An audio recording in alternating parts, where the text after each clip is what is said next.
Qu'est-ce que tu n'as pas compris dans l'âge n'est pas un obstacle à l'immigration pour le Canada?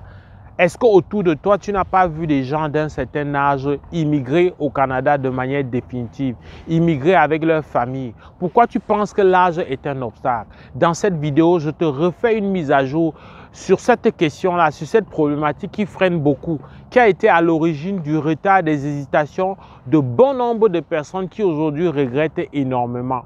Tu dois savoir que pour immigrer au Canada, la première chose de loin, la première chose qu'on recherche, c'est quoi ton profil professionnel. C'est selon ce que tu sais faire que tu dois pouvoir te démarquer et immigrer au Canada, que ce soit comme résident permanent ou peut-être dans un premier temps comme résident temporaire. Dans les deux cas, c'est ton profil professionnel, ton employabilité qui vient jouer en ta faveur.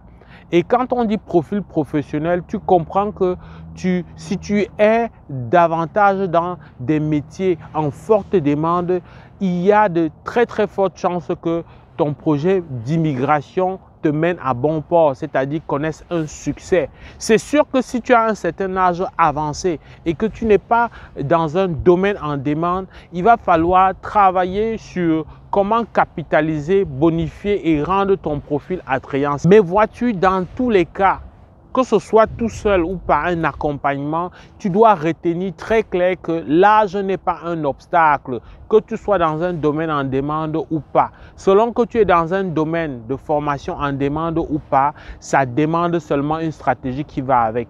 Commençons par celui qui a un profil professionnel en demande.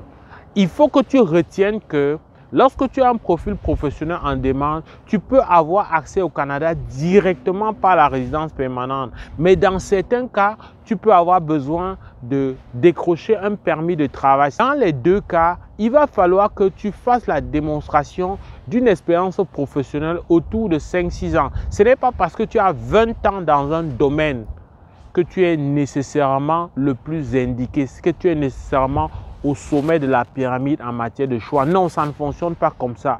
Justement, quand ton expérience est au-delà de 6 ans, ça ne compte plus, peu importe le programme pour lequel tu choisis candidater. Donc, l'expérience pertinente va davantage, 1, être récente, 2, être maximum 6 ans. Lorsque c'est 6 ans et plus, ça ne fait pas une différence, ça ne fait pas un avantage particulier. Une fois que j'ai dit ça, un autre élément qui vient se greffer au fait que ton profil professionnel peut t'aider, peu importe ton âge, mais ça va être tes compétences linguistiques.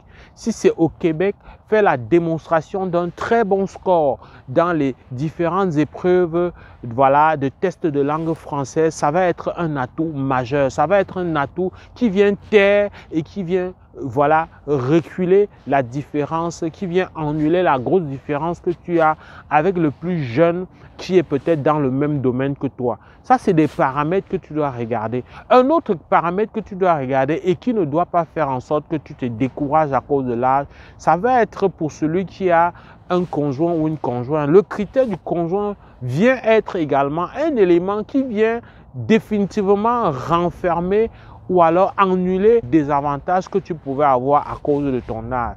Et quand je dis à cause de ton âge, j'inclus même ceux qui ont autour de la cinquantaine. Donc, il faut regarder ça. Après 35 ans, ça commence à être moins évident, mais on continue à voir. Et je pense que toi qui me regardes, tu vois autour de toi des gens immigrés quand même, malgré qu'ils sont au-delà de 40 ans. Donc, regarde tout ça. Ça va être des éléments qui devraient te pousser à réfléchir et voir que il y a quelque chose à faire. Alors, une autre chose qui montre toujours que l'âge n'est pas un obstacle. Au Québec, ça n'existe pas, mais en dehors du Québec, je ne vais pas les nommer ici parce que ce n'est pas l'objet de la vidéo. C'est sûr que dans le cadre d'un accompagnement, je peux t'indiquer avec précision ces programmes-là. Mais je voulais dire qu'il y a des programmes qui mènent à la résidence permanente où l'âge n'est pas un obstacle. Ou lorsque tu es dans une fourchette d'environ 15 ans d'écart, notamment entre 24 et 40 ans, voire 44 ans, vous avez le même pointage au niveau de l'âge. Je dis bien des programmes de résidence permanente dans plus qu'une province en dehors du Québec. Même comme c'est dans la zone anglophone, des provinces qui considèrent la compétence linguistique en français comme équivalente à celle en anglais. Mais c'est sûr qu'il faut t'attendre pour ces autres provinces à travailler très souvent dans la langue anglaise. Mais chemin faisant, tu peux te faire une idée. Plein de gens sont allés s'installer aux États-Unis alors qu'ils vivaient dans des pays francophones en Afrique.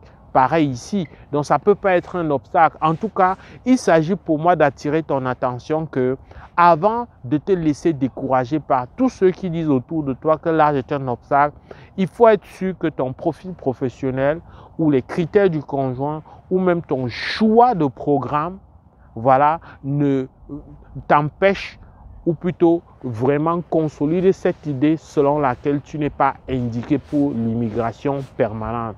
Et quand bien même tu n'es pas indiqué pour l'immigration permanente avec un profil professionnel intéressant, je viens de te dire qu'il y a le côté de l'offre d'emploi. Tu vas me dire que mais comment faire? Trouver un travail en dehors du Canada, ce n'est pas facile. Les gens prennent des millions, c'est ça. Il y a de la surenchère, il y a du monnayage. C'est vrai, je le dis d'ailleurs dans toutes mes vidéos. Mais ce que tu as à faire, c'est de peaufiner une stratégie.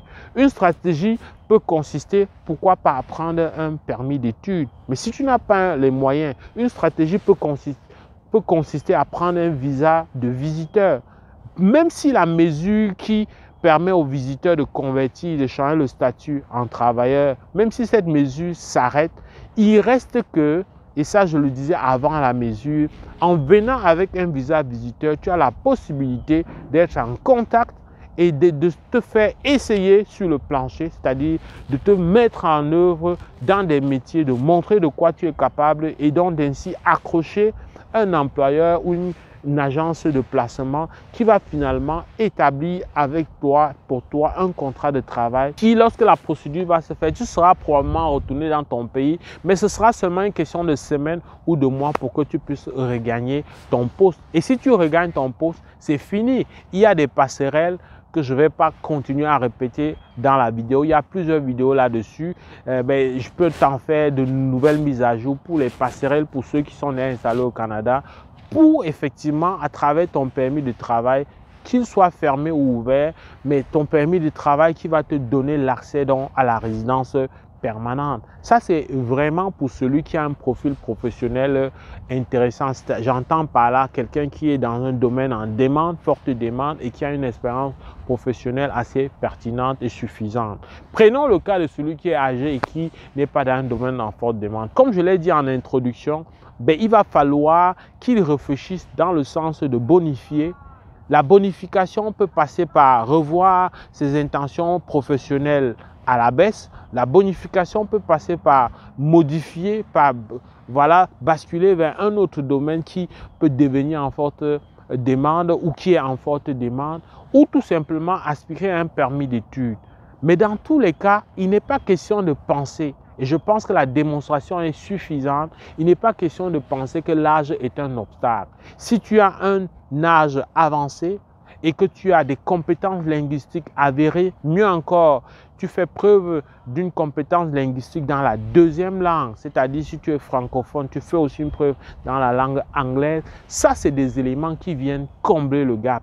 À lui seul, ça ne peut pas suffire, mais le concours de plusieurs paramètres comme ça mis ensemble fait en sorte que ça vient neutraliser au niveau du retard que tu avais à cause de l'âge. Tu peux nous laisser des questions, des commentaires et tu peux aussi nous contacter pour un accompagnement pour ton cas précis parce que c'est sûr que c'est de l'information générale, mais en allant au cas par cas, on peut être plus précis et t'aider à poursuivre toi seul au besoin ta procédure, mais ayant déjà l'information balisée. Et avec beaucoup de plaisir, je vais te retrouver dans le cadre d'une prochaine vidéo.